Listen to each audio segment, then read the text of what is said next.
Olá, saudações a todos. Antes de tudo, eu gostaria de agradecer ao convite do professor Henrique Barros. E eu fui convidado para falar um pouco sobre a anatomia dos retalhos faciais.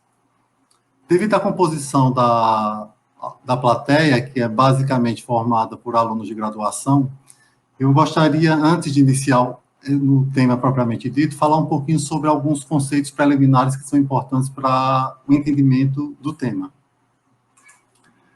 Então, as reconstruções em cirurgia plástica, elas são baseadas principalmente nessas duas cirurgias, que são as cirurgias de enxerto e as cirurgias de retalho. A gente vê com muita frequência uma confusão com relação à identificação do que é enxerto e do que é retalho no próprio meio médico. Então, eu gostaria de diferenciar bem essas duas cirurgias, que ambas são caracterizadas pela transporte de tecido de uma região para outra, sendo que, nos enxertos, o tecido transplantado, ele não tem irrigação própria, ele vai ser nutrido pela área receptora. Enquanto que os retalhos, ele tem um pedículo vascular próprio e ele vai levar a vascularização para a área receptora. Então, isso que determina a indicação de um enxerto e de um retalho. Os retalhos são indicados para feridas mal vascularizadas, que tenham exposição de estruturas nobres, que necessitem uma melhora na vascularização. Então, esse retalho vai levar vascularização para a área receptora. É importante também conhecer bem a anatomia da face, né? Então, a vascularização da face, a vascularização cutânea da face, ela é predominantemente determinada pela artéria carótida externa, onde ainda na região cervical ela emite a artéria facial, que cruza o ramo da mandíbula, e ela assume um trajeto ascendente na porção medial da face. Logo no início, ela dá a artéria labial inferior, a artéria labial superior, que vão irrigar os lábios. Depois, ela assume trajeto ascendente na região do sulco nasogeniano e se transformando na artéria angular, que vai se comunicar com a artéria oftálmica, que é ramo da carótida interna.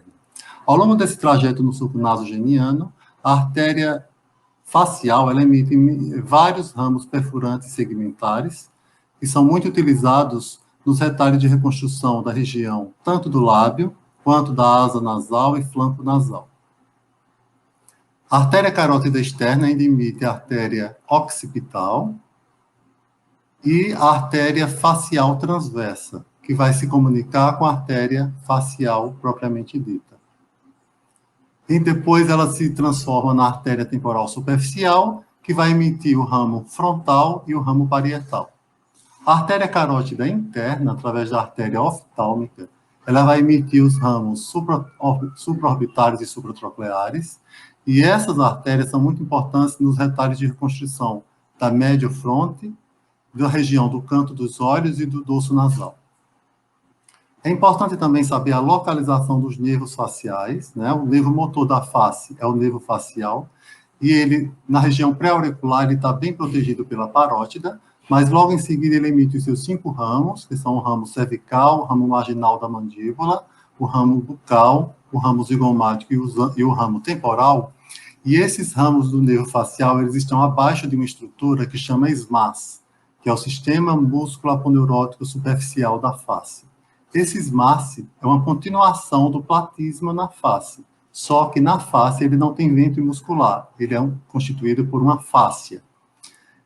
E o nervo facial está logo abaixo do SMAS.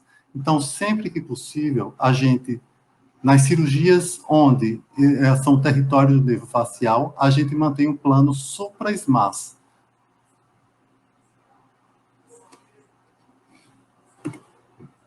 A vascularização da pele, ela se dá ou por um vaso cutâneo direto, então um vaso tronco principal emite os ramos cutâneos diretamente para a pele, ou através de ramos perfurantes de artérias musculares, ou através de ramos septocutâneos perfurantes. Esses ramos, esses vasos que vão em direção à pele, eles vão logo abaixo da derme, no tecido celular subcutâneo, vão fazer várias anastomoses entre si, formando uma rede que é chamada plexo subdérmico. Esse plexo subdérmico é a principal irrigação da pele. E todos os retalhos cutâneos, ao acaso, são baseados nessa vascularização. As artérias desse plexo subdérmico emitem ramos ascendentes em direção à pele. E na derme reticular, que é a derme profunda, eles também emitem várias anastomoses entre eles, formando uma segunda rede, que é o plexo dérmico profundo, que é o plexo reticular.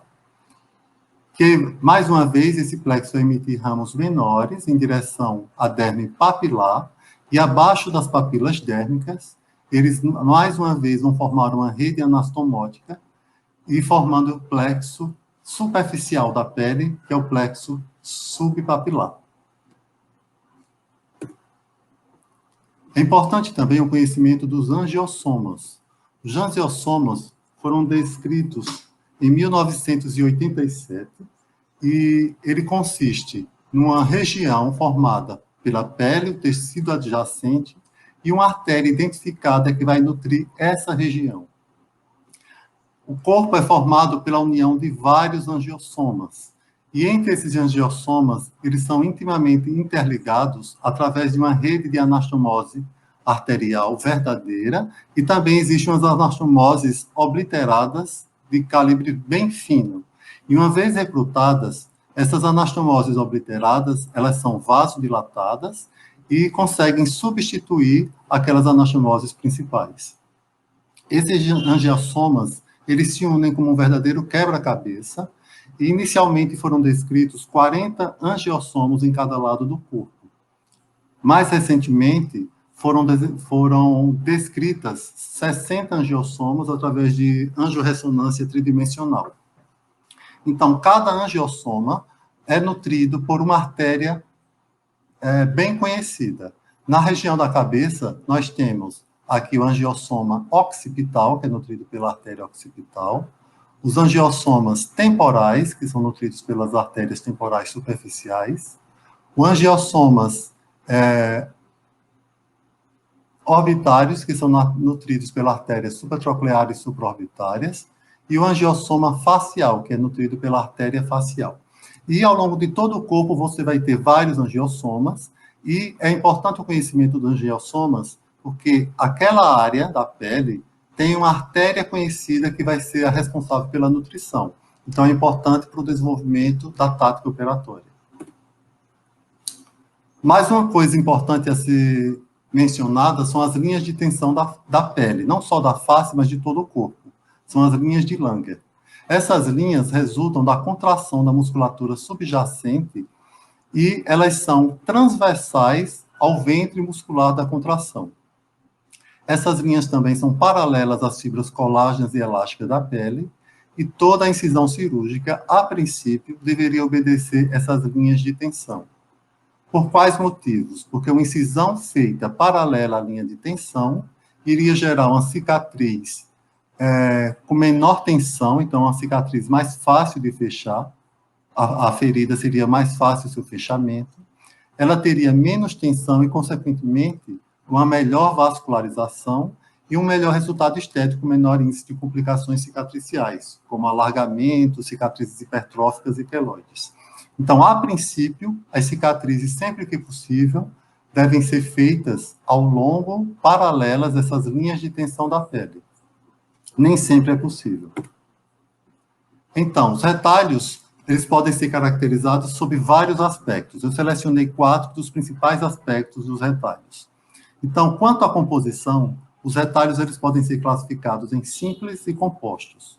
Os retalhos simples, eles compõem apenas tecido cutâneo. Então, pele e tecido celular subcutâneo fazem parte desse retalho. E os retalhos compostos, eles apresentam, tanto além da pele, tecido facial, que são os retalhos faciocutâneos, ou tecido muscular, que são os retalhos miocutâneos. A depender da indicação, o retalho faciocutâneo, ele além daquela vascularização da pele, que é o plexo subdérmico e os plexos dérmicos superficiais e profundo, ele vai conter também o plexo facial. Então, é uma irrigação a mais, uma segurança maior no retalho. e os retalhos musculares também. Quanto à vascularização, os retalhos podem ser classificados em retalhos axiais e retalhos ao acaso.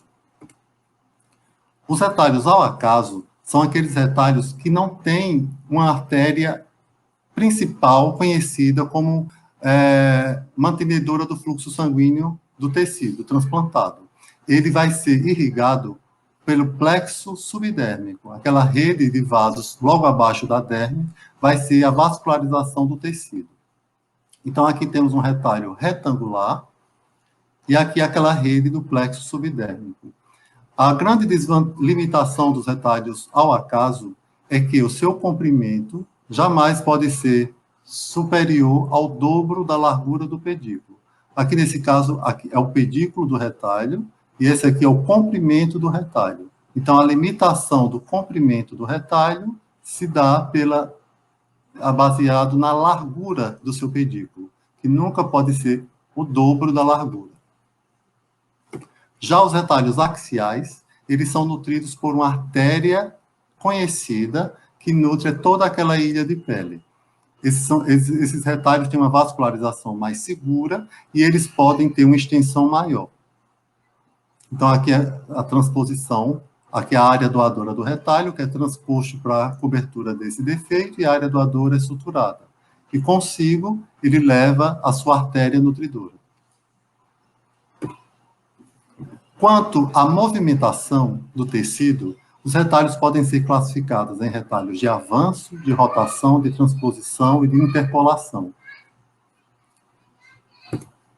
Aqui mostramos uns esquemas dos retalhos quanto à movimentação. Então, o primeiro é o retalho mais simples, que é um avanço simples, que é um retalho retangular. Aqui a ferida a ser fechada. Então, incisa-se esse retalho retangular, sempre tendo cuidado para o comprimento do retalho não exceder o dobro da largura do seu pedículo. Disseca-se no subcutâneo. Esse retalho vai ter que conter aquela rede do plexo subdérmico, que é a principal nutrição da pele, e esse retalho desliza sobre a área a ser reconstruída. É o retalho mais simples que há. Existe um retalho de avanço, que é um pouquinho mais complexo e um pouco mais conhecido, que é o retalho em VY. Aqui nós temos a ferida a ser fechada, o retalho é incisado em V e é suturado em Y, daí o nome VY. Uma diferença desse retalho em relação ao avanço simples é que todos os lados do retalho foram incisados, então ele não tem uma continuidade cutânea em nenhum dos seus lados. E o pedículo desse retalho será subcutâneo, será através das perfurantes subcutâneas.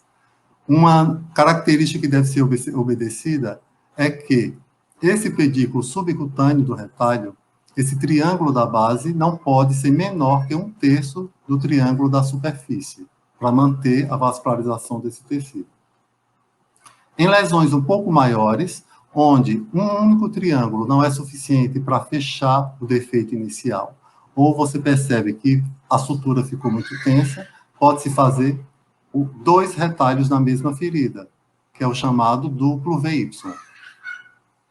Outro tipo de retalho, de acordo com a movimentação do tecido, é o retalho de rotação. Então, a mobilização do tecido para fechamento do defeito é feito com o movimento de rotação.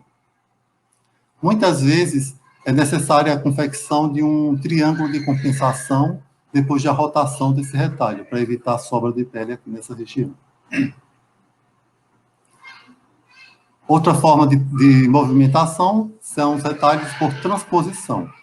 Então, aqui nós vemos que a área doadora é elevada e é transposta sobre uma área sem mobilização. Então, esse caracteriza os retalhos de transposição, e a área doadora é fechada. Esses retalhos são muito utilizados em reconstruções nasais. Um exemplo que é bem conhecido dos retalhos de transposição são as zetaplastias, ou plásticas em Z. Então, as zetaplastias são muito utilizadas para corrigir retrações cicatriciais, e onde a incisão é feita em Z e a sutura é feita em S. E o objetivo das zetaplastias é quebrar as linhas de tensão de cicatrizações. Então, o vetor que antes seria único, numa cicatriz retilínea, a zetaplastia quebra essa linha, tornando os vetores em todas as direções, reduzindo as chances de retrações cicatriciais. Para o melhor entendimento desses retalhos, a melhor forma é ver exemplos. Então, vamos mostrando para exemplificar melhor, para ficar mais claro o entendimento. Então, vamos começar pelos retalhos ao acaso. Então, o retalho bilobado é um tipo de retalho por transposição, semelhante àquele retalho anterior. Esse retalho de transposição tem apenas um lobo. O retalho bilobado tem 2 lobos. E o parâmetro utilizado é que você vai transformar um defeito maior em um defeito menor que consegue ser fechado primariamente. Ele é muito utilizado em reconstruções de lesões de ponta nasal e flanco nasal. Essa região é o pedículo do retalho, então a gente sempre direciona o pedículo para a região onde está a vascularização. Então aqui nós temos a artéria angular, que emite as artérias segmentares para essa região. E nós localizamos um ponto pivô fixo, transferimos o tamanho da lesão para o desenho do primeiro lobo, e o terceiro lobo, que vai ser fechado primariamente, tem que ser menor do que o primeiro lobo. Então, disseca-se abaixo do subcutâneo e transpõe esse tecido para essa região. Então, o primeiro lobo fecha o defeito primário, o segundo lobo fecha a região doadora do primeiro lobo, e essa região do segundo lobo é suturada. Então, o resultado final é esse. O objetivo desse retalho, nessa região aqui, é transferir o defeito que estava localizado numa área onde não existe redundância cutânea nenhuma, que é a ponta nasal, e onde existem estruturas anatômicas importantes no funcionamento nasal, e esse defeito é transportado para uma área fixa do nariz, onde existe uma redundância de pele, uma folga maior de pele, e onde não existe nenhuma estrutura nasal que vá ser comprometida funcionalmente, e nem esteticamente. Então, é uma transferência de defeito, de um defeito maior para um defeito menor, de uma área onde não existe nenhuma redundância cutânea para uma área de maior redundância cutânea. Outro retalho de transposição ao acaso é o retalho de Limberg ou romboide. Esse retalho é muito utilizado em reconstruções de região temporal, região zigomática e região geniana. Ele também é um retalho ao acaso, de transposição, e a sua vascularização vai se dar por aquele plexo vascular subdérmico. Esse será o pedículo do retalho, e lembrando, a comprimento do retalho nunca exceder o dobro da largura do pedículo. Então, a ferida é confeccionada no formato de um losango, e na região onde o losango faz 120 graus, desenha-se o losango doador. Após dissecção do retalho, ao nível do subcutâneo, ele é transposto para o defeito com sutura da área doadora. Então, aqui está um exemplo, defeito desenhado em formato de losango, a ressecção da lesão, a confecção do retalho e a transposição do retalho com fechamento da área doadora. Esse retalho é muito utilizado na reconstrução dessa região aqui. Aqui é um exemplo de uma criança que evoluiu com a retração cicatricial com microstomia. Então, a retração cicatricial das comissuras. Então, inicialmente, é desenhado e medido o tamanho da comissura oral da criança, seccionada a retração cicatricial. Essa criança também tinha uma retração do lábio superior, que foi corrigida com a zetaplastia. Aqui está a incisão da zetaplastia, foi incisado em Z e vai ser fechada em S. E a lesão cruenta resultante da liberação das comissuras orais foram fechadas com 2 retalhos bilobados, mas dessa vez o retalho bilobado foi da mucosa oral, já que a comissura é no vermelhão do lábio e é mais semelhante à mucosa. Aqui o resultado, né, os 2 retalhos bilobados e a zetaplastia fechada. Então, os retalhos axiais, como eu falei, ele tem uma artéria nutridora bem conhecida e a área de pele bem delimitada.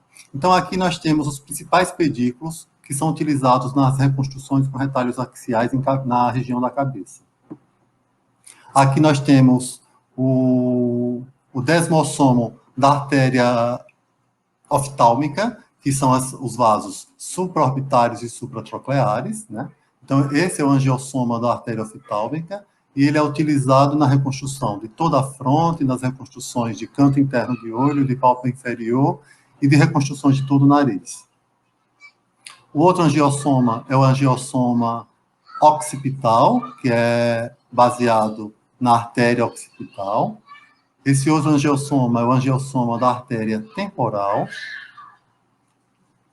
E o outro angiossoma é o angiossoma da artéria facial, o angiossoma facial, onde nós temos a artéria facial, os ramos bucais superior e inferior, e nessa região do sulco nasogeniano, aqui tem uma demonstração, tem as perfurantes segmentares, que são utilizadas nesses retalhos nasogenianos. Tá? Aqui o retalho elevado, com a artéria irrigando o retalho. Então, são os retalhos axiais. Então, vamos dar exemplos de reconstruções com os retalhos axiais. Então, o couro cabeludo se utiliza muito de retalhos axiais.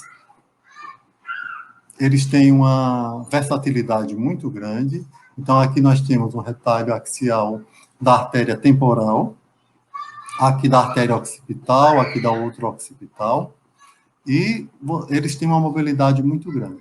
Aqui é um exemplo, um paciente que teve uma necrose seca de couro cabeludo. Uma vez debridada, observou-se que a necrose ia até a calota craniana. Então, essa ferida foi reconstruída com 3 retalhos axiais, né?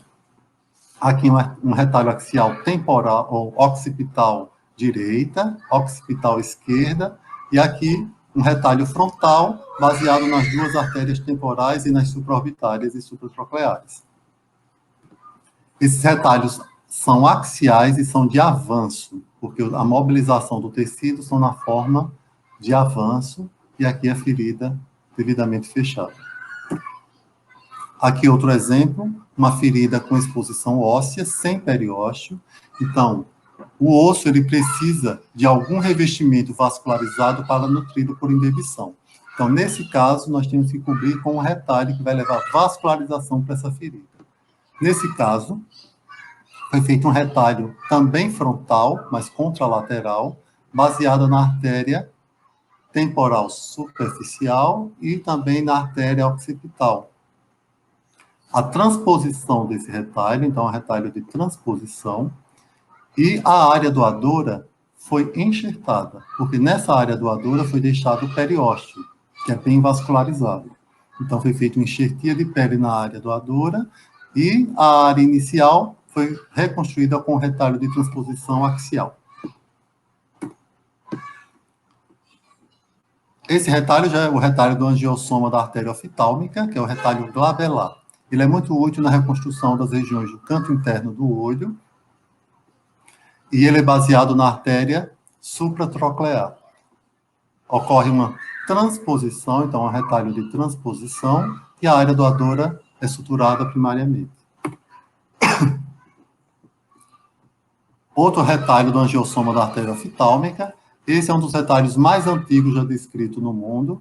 Ele foi descrito 500 anos antes de Cristo, na Índia, na região onde o Código de Hammurabi, as mulheres adúlteras eram punidas com amputação nasal. E um cirurgião desenvolveu essa técnica de reconstrução nasal total, com esse retalho frontal, e até hoje ele é a melhor forma de reconstrução total do nariz. Então, aqui está o desenho do contorno nasal. Existe uma limitação naqueles pacientes que têm uma implantação baixa dos cabelos, onde você não consegue um comprimento suficiente para a reconstrução de ponta nasal. Então, nesses casos, você pode fazer o retalho oblíquo, que também tem a mesma vascularização. Aqui está um exemplo, paciente com a perda de todo o dorso nasal, parte da ponta da asa nasal esquerda. Aqui a elevação do retalho frontal, a área doadora foi suturada completamente. Em alguns pacientes mais jovens que não têm uma flacidez de pele importante, normalmente não se consegue fechar toda a área doadora. Então, faz enxerto de pele na área doadora. Nos idosos, se consegue facilmente fechar. Aqui é a reconstrução do nariz, com esse retalho. O grande inconveniente do retalho frontal é que ele exige 2 tempos cirúrgicos. O primeiro tempo seria a confecção do retalho, e o paciente fica com esse pedículo preso durante 14 dias, e após 14 dias, depois que ocorre uma neovascularização dessa região, com formação de vasos suficientes para manter esse tecido, esse pedículo é seccionado. Aqui já está, após 14 dias, o pedículo seccionado. Aqui outro exemplo da aplicação do retalho frontal. Aqui o desenho do retalho, o paciente tem uma área glabra grande, então você pode alongar à vontade o seu retalho. O desenho da artéria supratroclear e supraorbitária. Aqui a mensuração do retalho, para ver se consegue atingir toda a ferida resultante da ressecção, e aqui a transposição do retalho. Na verdade, esse retalho não é por transposição, é por interpolação, onde o tecido transportado para a região, ele tem uma ilha de pele que serve de ponte. Então, é um retalho de interpolação. Nesse caso, o paciente, ele foi feita uma tunelização e uma desepidermização do pedículo do retalho. Então, a cirurgia foi feita toda em um tempo, não vai precisar fazer um segundo tempo cirúrgico. Aqui outro exemplo do retalho frontal, paciente vítima de um trauma, com perda de toda a ponta nasal, do forro das narinas e de parte das asas do nariz. Em alguns casos, não é possível fazer a reconstrução apenas com o retalho, você tem que fazer algumas associações de retalho. Nesse caso, o paciente tem a linha do cabelo baixa, que não permitia um retalho que chegasse na ponta nasal com o médio frontal. Então, foi feito um retalho oblíquo. Além do retalho oblíquo, para reconstruir a parte cutânea do nariz, foi feito um retalho nasogeniano, tunelizado abaixo da asa, para reconstruir o forro do nariz. E foi tirado cartilagem da orelha para reconstruir o arcabouço da narina. Aqui o paciente com o retalho bem vascularizado. A área doadora não foi possível fechar completamente, a parte distal foi enxertada, porque é um paciente mais jovem que não tinha uma flacidez de pele importante. Aqui, depois da secção do pedículo, 14 dias depois.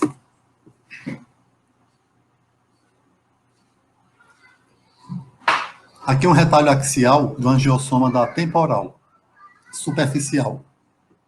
No caso, é um retalho fácil, um retalho facial da artéria, da fáscia do músculo temporal. Esse retalho contém a artéria temporal. Aqui a confecção do retalho na região temporal, a elevação da fáscia temporal com a artéria temporal. Esse retalho foi utilizado para cobertura e para levar vascularização para uma órbita. A paciente tinha exposição de óssea nessa órbita. A extremidade do retalho foi revestida com enxerto de pele, um enxerto em malha, e cobertura da órbita. E aqui os retalhos do angiosoma da artéria facial. Aqui nós temos uma lesão com perda de espessura parcial do lábio superior, perda apenas de pele subcutânea, com preservação da camada muscular. Nesse caso, foi reconstruído com retalho nasogeniano, baseado naquelas perfurantes segmentares da artéria facial, e esse retalho é um retalho tipo VY, um retalho de avanço em VY, que é incisado em V, e esse retalho avança para a região a ser reconstruída, e depois é fechado em Y. Esses retalhos são muito utilizados para a reconstrução de lábio superior e de asa nasal, e também de região geniana, porque a área doadora nós conseguimos esconder nessa prega natural que é o sulco nasogeniano. Então, esteticamente, eles são muito satisfatórios. E eles têm uma versatilidade de movimentação muito grande. Então, esse foi um veículo de avanço. Esse outro exemplo de nasogeniano é um retalho de nasogeniano de transposição para a reconstrução da asa nasal, a elevação do retalho, a identificação da artéria perfurante que vai irrigar o retalho, com reconstrução da asa nasal e a área doadora fechada na prega nasogeniana. Então, com o amadurecimento da cicatriz, ela fica bem escondida nesse suco natural. As perdas de substância no lábio, até um quarto da extensão do lábio, eles podem ser suturados primariamente. Quando essa perda supera um quarto, um terço da perda labial, ela tem que ser reconstruída com algum retalho para não diminuir a abertura oral. Então, nesse caso, a paciente perdeu, tinha uma tumoração que ia perder a parte central do lábio superior, que contém uma estrutura anatômica importante esteticamente, que é o filtro e o arco do cupido. Então, nesses casos, se usa muito o retalho de Abe, que é esse retalho que é pediculado na artéria labial inferior. A artéria labial inferior, ela contorna a transição do vermelhão do lábio abaixo da mucosa. A área doadora é fechada e esse retalho é rodado para fechar o defeito do lábio superior. Então, ele fica pediculado na artéria labial inferior durante 14 dias, e após 14 dias esse lábio é liberado com secção desse pedículo. Aqui uma lesão mais grave do lábio, de espessura total, com perda muscular, com exposição de dentes. Não é possível reconstruir apenas com o retalho de Abe. Então, é rodado o retalho de Abe preso na artéria labial para a reconstrução do filtro e do arco do cupido.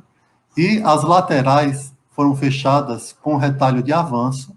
Então, faz uma incisão no contorno da asa nasal, bilateralmente, e faz a incisão na transição do vermelhão do lábio, bilateralmente, e disseca-se esse tecido no subcutâneo para mobilizar essa pele da região nasolabial. Então, o avanço desses dois tecidos laterais vão encontrar o tecido do retalho de Abe, com fechamento de toda a ferida. O paciente fica com o retalho preso durante 14 dias e após 14 dias vai ser liberado. Um retalho que é muito utilizado para a reconstrução do vermelhão do lábio é o retalho lingual, que a língua é bem vascularizada, e o retalho da porção ventral do lábio, da língua. Então, nesse caso, a paciente tem um tumor avançado, que envolve tanto o vermelhão do lábio quanto a parte cutânea do lábio. Então, aqui após a ressecção. Então, é feita a incisão na parte inferior da língua, com elevação do retalho. Esse retalho é suturado na transição do vermelhão do lábio, e a parte cutânea foi complementada com enxertia de pele. Então, fica 14 dias com a língua presa no vermelhão, e após 14 dias ocorre a liberação. Aqui é após cicatrização. Os retalhos axiais, eles também podem ser a distâncias. Até agora nós falamos dos retalhos axiais locais. Os retalhos axiais à distância, normalmente, eles são realizados através da microcirurgia. Então, vamos citar alguns exemplos de retalhos axiais à distância. Aqui nós temos os retalhos escapular e o paraescapular. Eles são nutridos pela artéria circunflexa da escápula e o retalho escapular pela circunflexa da escápula, e o retalho paraescapular é nutrido pela artéria tóraco-dorsal. Ambas são ramos da artéria subescapular. Aqui está o exemplo do defeito, que envolve tanto a região geniana como a região mandibular, um grande defeito. Aqui o retalho, que foi suturado, fechando o defeito, e a anastomose foi feita na artéria facial, nos vasos faciais. A área doadora foi fechada por sutura primária e o resultado final do retalho. Então, esses retalhos são feitos através de microcirurgia com anastomose vascular. Aqui outro exemplo dos retalhos microcirúrgicos mais utilizados. Aqui temos o retalho radial, o retalho antibraquial, também chamado retalho chinês, a ilha de pele, né, com dermossoma da angiossoma da artéria radial, que é a artéria radial dissecada, os vasos radiais, a área doadora fechada, e ele vai ser anastomosado na área receptora, ou na artéria temporal superficial, na artéria facial. Aqui outro retalho microcirúrgico, que é o retalho osteocutâneo da fíbula. Ele é utilizado em cirurgia de cabeça e pescoço para reconstruções de face com perda de ramo da mandíbula, para reconstrução óssea. E os retalhos axiais à distância também podem ser pediculados, não microcirúrgicos. Com o advento da microcirurgia, esses retalhos têm caído em desuso, são menos utilizados, porque eles exigem 2 tempos cirúrgicos e são mais inconvenientes para o paciente. Mas, vascularmente, eles são bem seguros. Então, aqui é o retalho peitoral, que foi elevado e rodado para a cobertura de um defeito em região frontal, um defeito grave, com exposição de calota, e esse pedículo vai permanecer durante 2 a 3 semanas. Então, são os retalhos à distância, mas são pediculados, são tubulares, que cada vez se faz menos com o advento da microcirurgia, que são muito mais confortáveis para o paciente. É isso, obrigado.